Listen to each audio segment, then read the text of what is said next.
My family mocked my useless design degree until I built a multi-six-figure empire, cut them off, and watched them go broke, desperate, and begging me for money back. I, a 27-year-old male, have to start from the beginning. I've been grinding for years to build my business while my family treated me like total garbage and compared me to my deadbeat brother. It's literally been this way forever. Growing up in my house was like being told, "You're playing for the wrong team 24/7. My parents were obsessed with practical careers, especially my mom, Karen. Yeah, literally Karen. Her whole philosophy was basic as hell. Get a real job, make real money, and don't waste time on anything creative. But it wasn't just about jobs. It was this sick obsession with status and credentials. Our living room was basically a shrine to fancy degrees and alumni associations. My mom had her Cornell diploma framed in this ridiculous gold frame right above the fireplace. My dad's Yale law degree hung next to it, even though he worked as a corporate mid-level manager and never practiced law a day in his life. They were dues-paying members of every alumni club within 50 miles and wouldn't shut up about it. Every family dinner somehow turned into this weird flex competition. Did you hear that Johnson's son got into Princeton? Or the Miller's daughter just got accepted to medical school at Johns Hopkins? It was exhausting. They'd literally rank our neighbors based on where they went to college. Anyone who went to a state school might as well have been invisible. My dad, Tom, acted chill, but that was complete nonsense. He'd pretend to listen before dismissing everything I said. And my older brother, 29-year-old Jared, the ultimate con artist? Dude was failing most of his classes in college, barely keeping a 1.9 GPA in some generic business program, but somehow convinced my parents he was on track to be the next Elon Musk. He made fake PowerPoint slides to show investment growth and convinced my parents he was a genius entrepreneur. He even once claimed he met a Goldman Sachs guy at Subway and spun it into a fake internship. Meanwhile, he was working part-time at a vape shop I was treated like something they found stuck to their shoe, not because I was some troublemaker. I kept decent grades, stayed out of trouble. I just had the audacity to pursue graphic design. I still remember the exact moment I told them I was going to study graphic design. We were having Sunday dinner, and my mom was going on about her friend's kid who got into Harvard Law. "I've decided on my major," I said during a moment of silence. "I'm going to study graphic design." The silence that followed was deafening. My mom froze. My dad's face went completely blank. "You're joking," my mom finally said, acting like I'd announced I wanted to be a professional bubble blower. "No, I'm not. I'm really good at it, and there's solid career potential." My dad cut me off. "No son of mine is going to waste 4 years drawing pictures. This isn't kindergarten. It's not drawing pictures. It's, what will we tell people? That our son is an artist?" I didn't back down, though, and that's when the Cold War really started. I think what pissed them off most was that I refused to play their stupid social climbing game. My parents were so caught up in appearances that they couldn't understand someone choosing a career based on actual passion. They saw college as a way to collect bragging rights, not pursue something meaningful. Truth is, I'd been designing stuff since I was about 12, started with basic Photoshop stuff, making memes before memes were even a thing. By high school, I was redesigning logos for fun, creating custom graphics for my friends' social media, even designing t-shirts for school events. My classmates thought my designs were sick. I even made a few $100 selling custom poster designs to kids for their dorm rooms. But when I showed my work to my parents, nothing but eye rolls and sighs. By senior year of high school, the battle lines were drawn. I was applying to art schools with strong design programs while my parents were accidentally leaving Wharton Business School brochures on my bed. The day my acceptance letter from the Rhode Island School of Design came was both the best and worst day of my high school life. Best because I got in with a partial scholarship, worst because my mom literally threw the letter in the trash when she thought I wasn't looking. I fished it out later, smoothed the crumples, and kept it hidden in my desk drawer like some kind of forbidden treasure. That night at dinner, my mom casually mentioned, "Good news. Your father pulled some strings and got you a guaranteed interview at State University's business program. Isn't that wonderful?" Jared chimed in. "Business is where the real money is, bro. Don't be stupid." I just stared at my plate, seething, knowing they had no idea I'd already accepted RISD's offer. The worst part was how they never straight up told me to quit. They just constantly undermined me. My mom would look at my design projects and go, "That's interesting," in that tone that clearly meant that's garbage. My dad would walk past while I was working and drop comments like, "Mike from church just got his son a position at his engineering firm, starting at $85,000, then walk away." My first year at RISD was rough financially. My parents' final attempt to force me into business school was refusing to pay a cent toward my design education. I had some scholarship money, but not enough. Had to work 2 part-time jobs between classes just to cover rent for this tiny apartment I shared with 3 other students, one job at the campus print shop, another delivering food on weekends. Meanwhile, Jared got a full ride at home. My parents paid his tuition at State University's mediocre business program, covered his apartment, gave him a monthly allowance, and even bought him a new MacBook for school, which he mainly used to watch Netflix. And despite all that support, he still barely passed his classes. I had to grind 10 times harder than Jared just to be acknowledged as a functioning human. He got automatic respect from everyone in the family despite doing absolutely nothing to earn it. When I graduated with honors, my dad just checked his watch during the ceremony. When I landed my first real client, a freaking restaurant chain, my mom just sighed. Meanwhile, Jared got praised for making up stories about his business connections and investment portfolio. He'd be like, just closed a deal that's going to net me 6 figures next quarter, and they'd practically throw him a parade. In reality, he was working part-time at a vape shop and borrowing money from his friends to keep up appearances. Why Cousin Zach was the only one who ever noticed the nonsense. He'd catch my eye across the table sometimes and give me this little nod that said, I see this happening too. But he lived out of state, so most of the time, I was alone dealing with their crap. During my sophomore year, I entered a national design competition on a whim. I spent weeks perfecting this interactive poster series for a fictional, eco-friendly product line. I put my whole soul into it, working until 3 o'clock in the morning most nights, skipping meals to fine-tune details, even missing a midterm in my color theory class. Had to beg the professor for a makeup test. When the results came in, I couldn't believe it. Honorable mention and a $2,500 prize. Not first place, but still huge for a sophomore competing against seniors and grad students. I was so excited I actually called home, breaking my usual rule of minimal contact.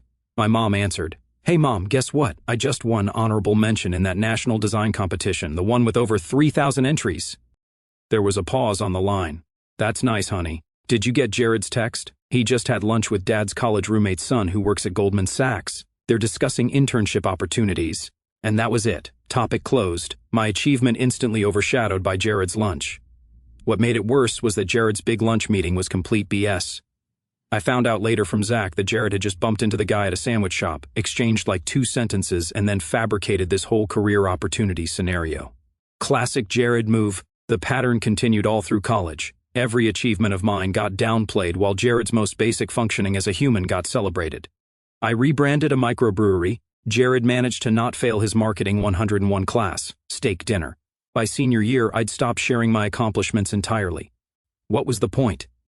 I focused on building relationships with professors who actually valued my work and networking with industry professionals who came to our portfolio reviews.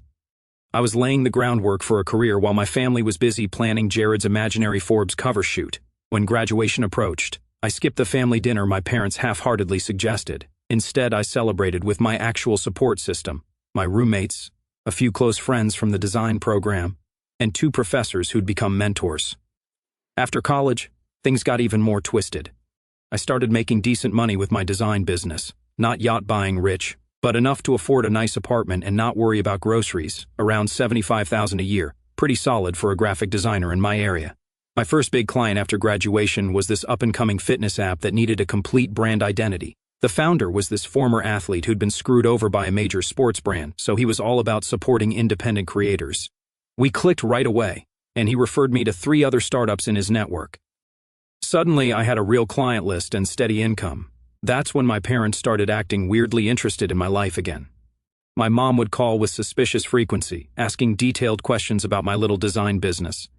My dad started inviting me to golf, which I hate, and asking casual questions about my finances during drives between holes. Then they started treating me like their freaking wallet. My mom would randomly text stuff like, "Electric bill is $342 this month. Sending you my Venmo," like I was just expected to cover it. My dad started casually suggesting he could use a little help with property taxes or a new roof. And Jared? He was never asked for a freaking dime. The request started small, almost reasonable. "Jim, the hot water heater broke. Could you help us out this one time?" Or, "Jim, your grandmother's medical bills are piling up. Can you chip in?" I later found out from Grandma that they never gave her a cent of what I sent. Soon, It was a regular thing. Every month, like clockwork, some new emergency would pop up. The car needed repairs, the AC unit died, property taxes were higher than expected, house insurance went up, on and on. One night, after dinner, when my parents hit me up for money to repair their deck, I finally asked the question, "Why doesn't Jared ever chip in for any of this stuff?" I asked, looking directly at my brother, who was scrolling through his phone, completely checked out. My mom's face hardened. "Your brother is focused on his studies and building his investment portfolio. He's laying groundwork for the future. He graduated 3 years ago, and he works at a vape shop," I said flatly. My dad stepped in. "That's just temporary. He has major business deals in the pipeline that require his full attention. Not everyone can afford to divide their focus like you can with your hobby." Jared didn't even look up from his phone, just smirked. "So I'm making enough from my hobby to support myself and help you guys out, but he can't contribute anything because he's too busy with imaginary business deals?" I pushed. "You don't understand the business world, Jim," my mom said dismissively. "Sometimes you have to spend money to make money. Your brother is making important connections." "Yeah, Jim," Jared finally chimed in. "Some of us are playing the long game." At first I helped because I felt guilty saying no. They were still family, right? Started with small stuff, $200 here, $500 there, but it didn't take long before I was sending them around $1,000 a month. That's not a typo. $1,000 a month to people who treated me like garbage. My best friend Marcus was the only one who saw what was happening. "Dude, they're treating you like an ATM, not a son," he'd tell me over dinner. I knew he was right, but breaking free from that guilt isn't easy. The most messed up part was how my parents would casually drop these financial requests into conversation like they were nothing. My mom once called me, supposedly to check how I was doing, spent exactly 45 seconds asking about my life, then launched into a 15-minute monologue about how they needed $1,200 for a new washer and dryer. When I hesitated, she snapped, "It's not like you need the money for anything important." Not important? I was saving for a professional-grade camera setup that would let me expand my services to include product photography for clients. But in their eyes, anything related to my career was just a frivolous expense. The hypocrisy was what really killed me. My parents lived in a 4,000-square-foot house in an upscale neighborhood. Dad drove a luxury sedan. Mom had designer purses worth thousands. They cruised the Caribbean while I budgeted ramen and gas money to pay their bills. Jared, of course, lived rent-free in their guest house, drove a car my parents had bought him, which he regularly dented, and received a monthly business investment from them that he blew on designer clothes and fancy restaurants where he'd try to impress people with his fake business cards. By this point, I was essentially funding 3 adults' lifestyles while being treated like the family disappointment. The crazy thing is, I knew it was happening, but still couldn't break free from the guilt trip cycle. It's like they had this psychological hold on me. They'd trained me since childhood to seek their approval, and even though I knew it would never come, some part of me kept hoping. Every time I'd consider cutting them off financially, I'd get hit with another story about how they might lose the house, or how Jared was this close to landing a huge investment deal that would fix everything. And like an idiot, I'd send more money.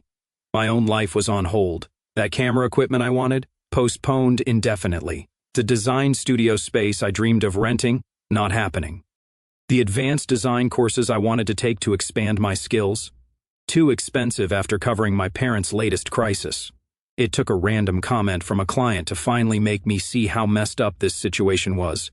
I was negotiating a contract for a major website redesign, and when I quoted my price, the client said, "That seems low for someone with your portfolio. Don't undersell yourself." Then came the 4th of July weekend, when everything imploded. My mom organized another backyard barbecue with all the relatives. I wasn't excited, but I went anyway. Some pathetic part of me still hoped they'd see me as worthy. This was their annual tradition, inviting the extended family over to show off their house, their stuff, and, of course, Jared's business genius. Each year, I'd sit quietly in the corner, ignored except when someone needed a fresh drink or more ice. The barbecue was typical. Jared was the center of attention, telling everyone about his latest business venture that was about to revolutionize the industry. Complete BS, but they all nodded like he was some kind of genius. What they didn't know was that I'd accidentally left my AirPods on the patio table when I went to grab more ice, and they were still connected to my phone with Live Listen turned on. I heard the entire conversation through my phone in real time while I was in the kitchen. When I came back outside, I casually picked up my AirPods without saying a word, just listening to them trash me while smiling to their faces. Air was my mother, laughing as she said, "Jim's little drawing hobby is still going, I guess. At least it pays our bills." My father added, Still don't understand how people pay actual money for that computer doodle crap. Jared chimed in that I'd probably be living in our basement if they didn't take my money every month. Then the conversation got even more savage. My dad casually mentioned it was a good thing I helped them financially because otherwise, that art degree would be completely worthless. My mom added, if he were actually smart, he would have followed Jared's path into business, and Jared, that fraud, leaned back in his chair and said, it's fine. He'll figure out he's not a real designer eventually. He can't keep pretending forever. Then my dad started showing off his new watch, the $6,000 Omega I'd paid for as his retirement gift last month, while saying, at least the boy's good for something. I drained my savings for that Omega watch because he kept hinting, thought it would finally make him proud. Turns out, it just bought him another prop to flex while calling me a joke. The day I gave it to him, he'd barely smiled, just a quick thanks before putting it on and immediately turning to show Jared, saying, see, this is the quality I was telling you about. Now I knew what he really thought of the gift, and of me. The worst part, everyone was laughing. Not a single person said, hey, that's not cool. My uncle, who I'd helped design a website for his business for free, was chuckling along. My aunt, who'd asked me for free design work for her church group dozens of times, was nodding in agreement. I stood there, frozen, AirPods in my ears, hearing my entire family mock me. That's when I realized this wasn't just my parents and Jared. This was the entire family culture. Success was only measured in certain careers and status symbols. Anything creative was seen as less than, regardless of how much money or fulfillment it brought. In that moment, something inside me just snapped. All those years of trying to prove myself, seeking validation, hoping they'd eventually see my worth, it all felt so pointless. I'd been chasing the approval of people who were incapable of giving it because they didn't value what I valued. I drove back to the house, put on a smile, and played along for the rest of the day, all while mentally calculating exactly how I was going to cut them off. The next day, I sat down and made a spreadsheet of every cent I'd given them over the past 3 years. The total made me physically sick, $78,945. That wasn't help, that was a slow-motion robbery. I stopped responding to their texts, didn't pick up calls, just started doing what had to be done. First, I logged into all my banking apps and canceled every recurring transfer I had set up for them. Then I called my financial advisor and made sure they couldn't access any of my accounts as authorized users. Next, I called my credit card companies and removed them as authorized users there too. Then I did something that would actually hit them where it hurt. I called their mortgage company. 6 months ago, when they refinanced their house, I had co-signed the loan because my dad had some credit issues after a failed investment. The bank wouldn't approve them without my signature. They promised to make all the payments on time, of course. I'd like to check on a mortgage I co-signed, I told the customer service rep. Have the payments been made on time? They hadn't, 3 months behind. My parents had been taking the mortgage money I sent them and spending it on other things. Can you tell me how much is needed to bring the account current? I asked. $8,427, including late fees, she replied. I made that payment to bring it current but noted that I wouldn't be making any future payments. The primary borrowers needed to handle it themselves going forward. After I hung up, I texted my mom. I've made the last payment on your mortgage. Now you're on your own. Do not contact me again. Then I blocked her number. Less than an hour later, they showed up at my apartment, all 3 of them, Mom, Dad, and Jared. I buzzed them up, figuring I might as well get this over with. My mom burst through the door first. What's the meaning of this? She demanded, waving her phone with my text on the screen. I think it's pretty clear, I said. You can't just cut us off like that, my dad said. We're family. Family doesn't talk about each other like you talked about me. Jared stepped forward. The hell you even mean? You're being dramatic. I pulled out my phone and played the recording. Their faces changed when they heard their own voices. When it finished, my mom's tone changed. Sweetie, we were just having a bad day. You know we appreciate everything you do. Look, my dad finally said, everyone vents sometimes. That doesn't mean you abandon your family when they need you. Don't be a sensitive jerk. Need me or need my money. My mom's face hardened. This is how you repay us after all the sacrifices we made. What sacrifices exactly? The time you told my design professor I was just going through a phase. Or maybe when you skipped my graduation dinner to attend Jared's fake investment seminar? Their tactics shifted quickly when they realized guilt wasn't working. You ungrateful little crap, Jared snapped. Who do you think you are? I'm the guy who's been bankrolling this family while you play businessman. My mom snapped. This is why you'll never be successful. No loyalty, no understanding of what really matters. You're nothing without us. Jared spat. You and your little drawings. Get out, I said, opening my door. When you want to have a real relationship that doesn't involve my bank account, maybe we can talk. Until then, we're done. As they left, my mother turned back. You'll regret this. Blood is thicker than water. Apparently not thicker than money, I replied, closing the door. After they left, I sat down on my couch and waited for the guilt to hit me, the regret. Well, it never came. Instead, I felt like I'd been carrying this massive weight for years and finally put it down. For the first time in my life, I felt like I could actually breathe. I slept better that night than I had in years. No stress dreams about disappointing my parents. No 3 o'clock in the morning anxiety about how I'd cover their next emergency while still paying my own bills. Just deep, restful sleep. For 2 weeks after I cut them off, I enjoyed the silence. Then the harassment started. Not guilt trips or apologies, straight up mockery and threats. Jared texted from new numbers, Dad's getting a promotion and my new startup is about to get major funding. You'll regret this when we're rich, and you're still drawing pictures for a living. They even showed up at my studio unannounced, walked in while I was with a client. My dad announced loudly, we just wanted to let you know we're doing great without your handouts, and Jared here just got interest from 3 venture capitalists. Jared smirked. Yeah, turns out we don't need you after all. You were always the useless one anyway. I calmly asked my client to excuse me for a moment, walked them to the lobby and had security escort them out. As they were being led away, I caught my mom saying, see? No backbone. He'll come crawling back when he realizes he needs family. The harassment didn't stop there. My parents started spreading lies about me to the extended family, told everyone that I was ungrateful and selfish, that I'd abandoned them in their time of need. Some relatives believed them and started reaching out to check on me, really just to guilt me into reconnecting with my parents. Others were more skeptical, especially since my parents were suddenly asking them for loans. My aunt called me one night, confused. Jim, your mom just asked to borrow $5,000 for home repairs. Didn't you just help them refinance their mortgage? Aunt, I'm going to tell you something, and then you can make your own decision about the loan. I explained about the years of financial exploitation, the nasty comments at the barbecue, the missed mortgage payments. She was quiet for a moment.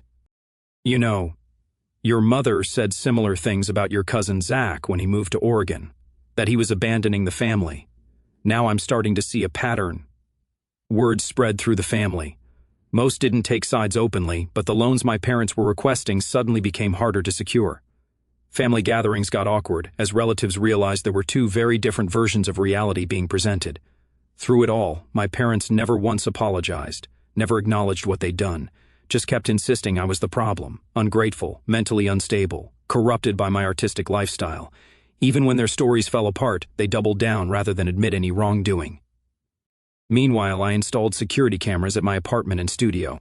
After Jared showed up drunk one night, pounding on my door and yelling that he'd make me pay for this.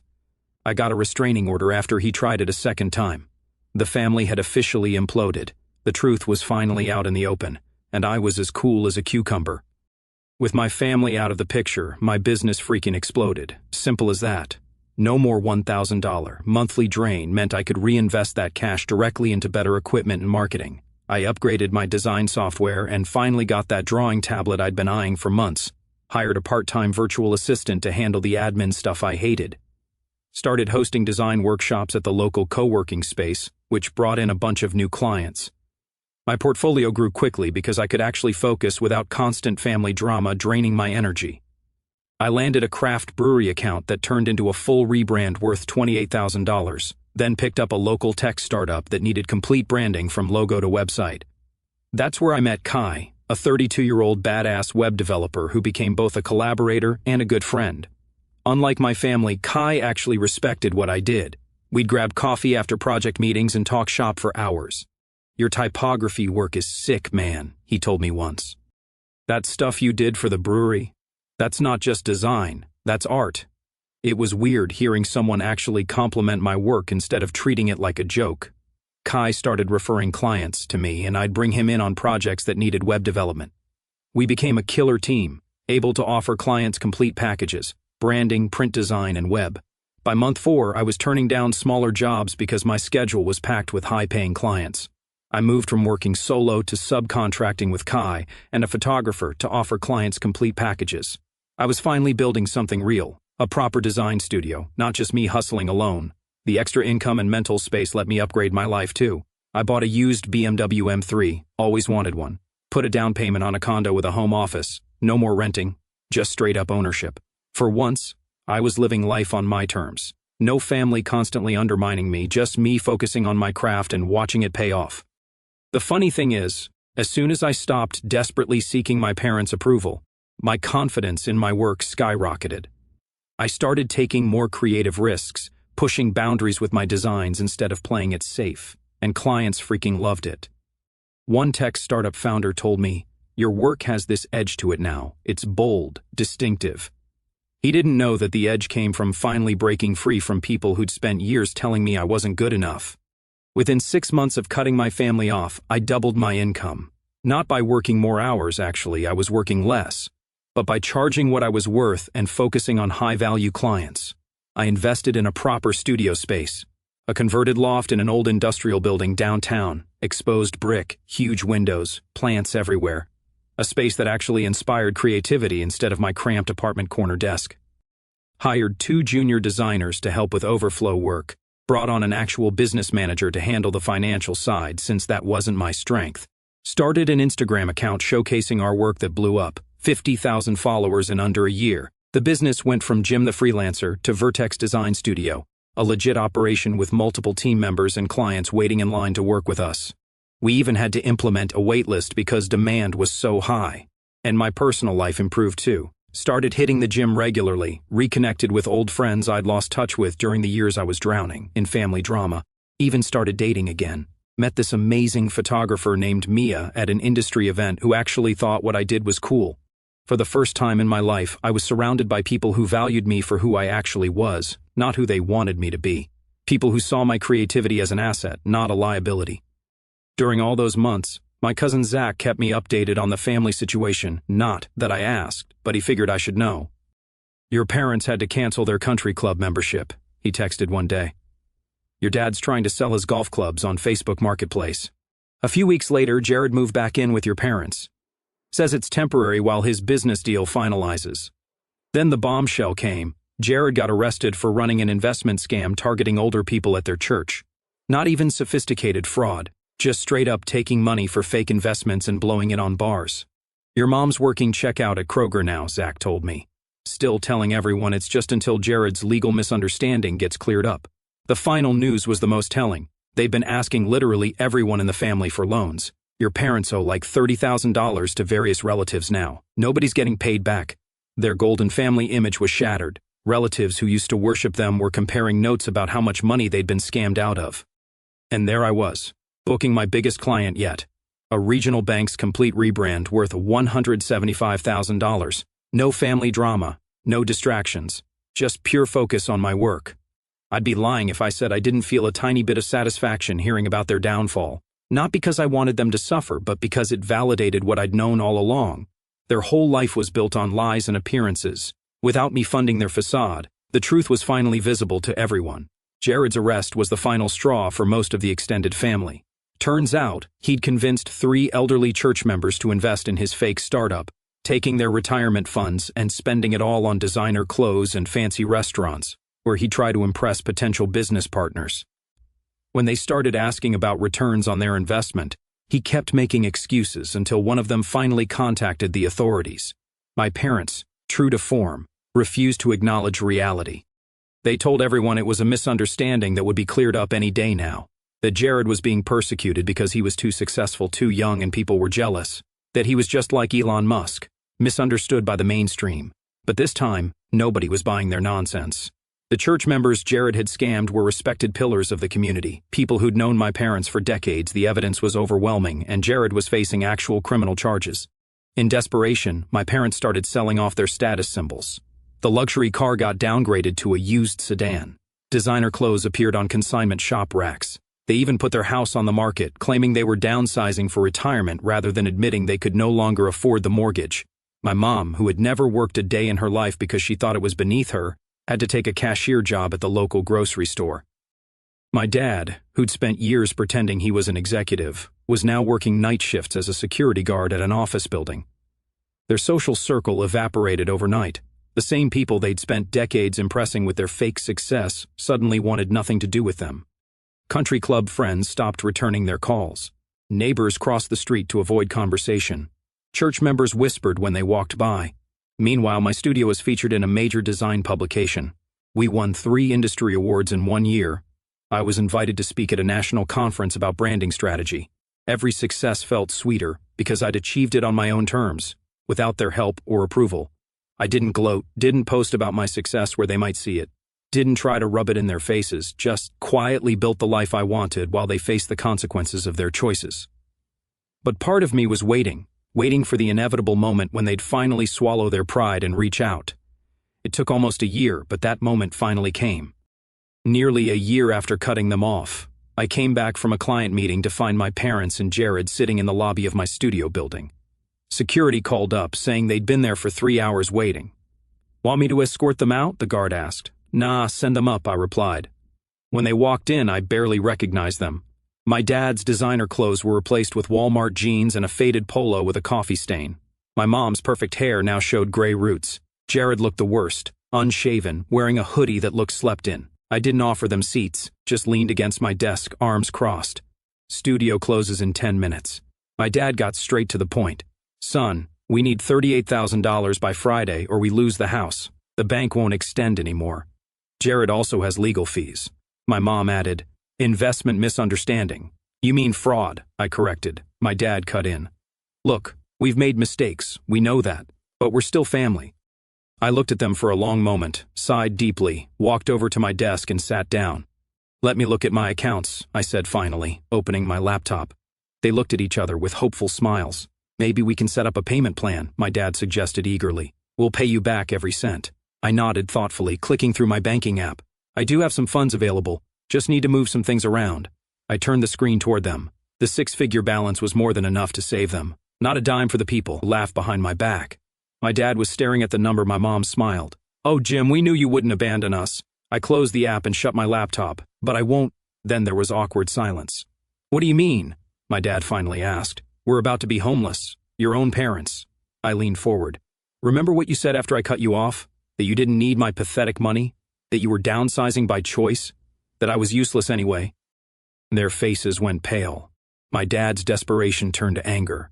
"So that's it? You're just going to let us lose everything?" "You already lost everything worth having," I said, checking my watch. "You lost your useless son, too. Security will escort you out. Please, Jim, we'll pay you back, we promise." I actually laughed. "Just like you paid back Uncle Dave, Aunt Lisa, Cousin Zach?" The shock on their faces confirmed what I already knew. They thought nobody was comparing notes. "Get out," I said, pressing the security call button. "Don't come back." And since that day, I stopped hearing from them. Heard through my aunt that they had to move to a smaller apartment. Jared was still facing charges. In short, screwed. So, tell me, Reddit, am I the asshole? Did I make the right choice? Because for me, it feels right. I earned every penny in my account with my useless career. I've got 400 clients waiting, a downtown condo, and not a single regret.